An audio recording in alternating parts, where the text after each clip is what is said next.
welcome to episode 7 of the Quest for AI. Now I'm going to just show you little things that I've done to sort of tidy up the program, because what I always do every so often when I've been progressing, I don't want to get too bogged down in the code if it gets quite confusing, and I don't want, for example, variable names to be too long. I don't want any loops that I shouldn't have. I just want to streamline my code as I go as much as possible. So I'm just going to show you all of the little microscopic sort of space saving and it's both like screen space and document space saving things I've been doing. So first, I've just pulled all this text to the left. This is the newer version.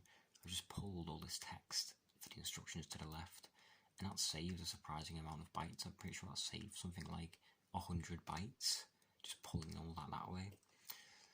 I've also basically got rid of all the spacing down here. I've shortened the variable names up here as well, from instructions to instructs. Just really small things like that, which over time add up. As you can see, I've shortened all the names, the variables,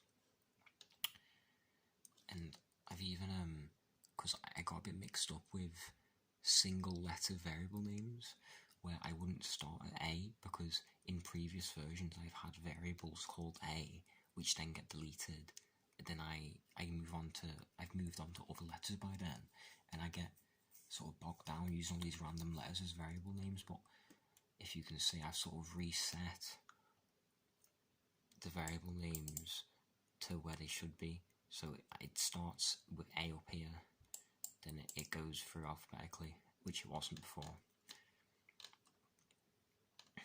Yeah, that's really what I've been doing, and I'll show you actually the files in the space that I've saved. Okay, so this is the one that was in episode 5, 1.2.1.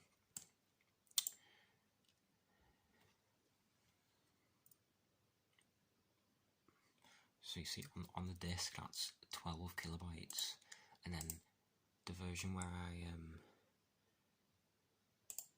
then the last version was 5.2.2, so 8 on the disk. So that's a massive saving. And then the most recent one, where I've done all these little changes to save space, that's the same one on the disk, but it's quite, I think it's about half a kilobyte smaller, even though I haven't actually made any structural changes. So yeah, that's sort of an advantage of just cleaning up my code as I go along, which I want to do. And now I have this very sort of neat bit of code, so that's pretty good.